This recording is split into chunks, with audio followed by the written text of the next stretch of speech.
My name is Mary Todd Lincoln. Most of you know me as the wife to Mr. Abraham Lincoln, the 16th President of the United States and an important First Lady. I lost my husband back in May of 1865. He was assassinated by a man named John Wilkes Booth. He single-handedly shot and murdered my husband in the back of the head at Ford's Theater in Washington, D.C. After being rushed to medical help immediately that evening, he was pronounced dead the morning after. John was known as the first person to ever assassinate a United States president. The Civil War was a national fight between the North and South states of America. It was over slavery in the U.S. General Robert E. Lee surrendered at the Atomic Courthouse. This ended the Civil War. 6 days after his surrender, my husband was shot. After the Civil War, there was so much tension between the country. Abraham created a plan for the official Reconstruction of the United States. His plan was to get the South readmitted into the Union, also known as the 10% Plan. He suggests pardons to any Confederate who pledged allegiance to the Union and the Constitution of the United States. However, Abe didn't get to follow through with his plan after Johnson, his vice president, took over after his assassination.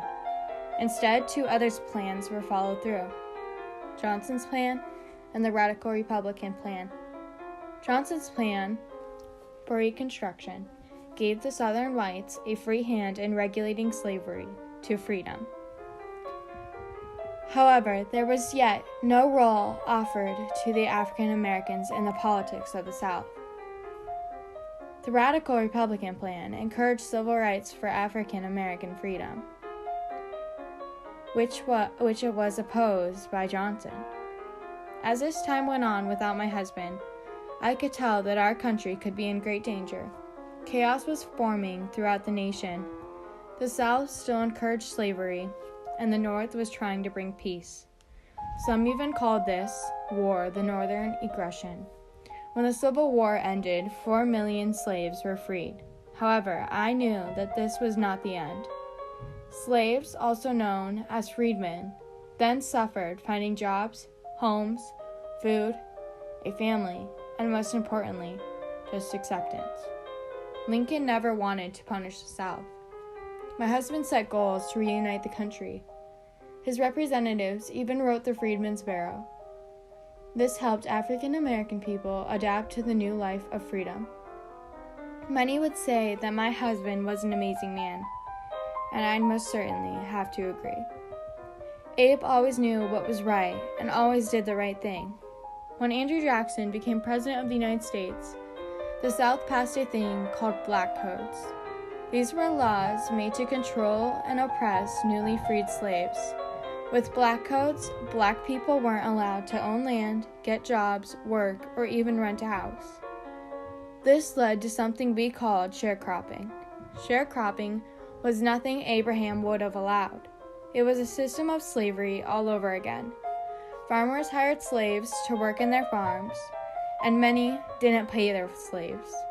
They treated them unfairly, and it was very difficult to get out of.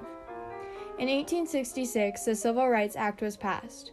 This gave freedmen citizenship rights. Then, on the 9th of July, 1869, the 14th Amendment declared the citizenship was defined that anyone born on United States soil was promised equal rights. This made Black Codes illegal. Now, much time has passed since Lincoln's death. Our family still misses him dearly. But I think he'd be pleased with the direction our country is finally going. This was until violence and discrimination broke out among the nation.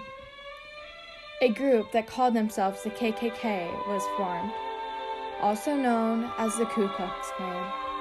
This was a group comprised of judges, police, and other elite men. They wore white hoods to protect their identities and were responsible for many murders. This included burning, lynching, and even rape. Then, in 1868, Grant became the 18th President of the United States. He supported freedmen. After sending troops into the South to follow the 14th Amendment, Congress passed the 15th Amendment. This protected of all races to vote. Then, the KKK started showing up at voting booths and terrorizing people, and nothing was done, ever. I've been told that I don't have much time to live anymore.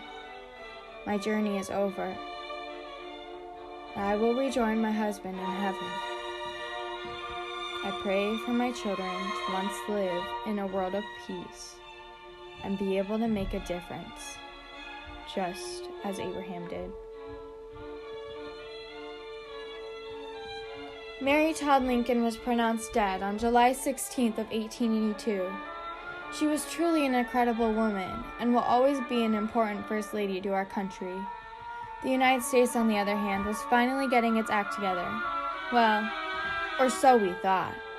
In the election of 1876, the Democratic candidate won popular vote. Hayes won by 1 vote, leaving a bad compromise being made. He then effectively ended Reconstruction for good. Hayes abolished all the protection put into place for freedmen, and the Jim Crow laws were then made. This required races to be separated in public places. Afterwards, the South was rebuilt. They built an industry in manufacturing and urban living. The railroad mileage boomed, and rural living stayed poor. Decades of discrimination was in our future, and everyone knew it. And this was the story of Reconstruction in the United States of America.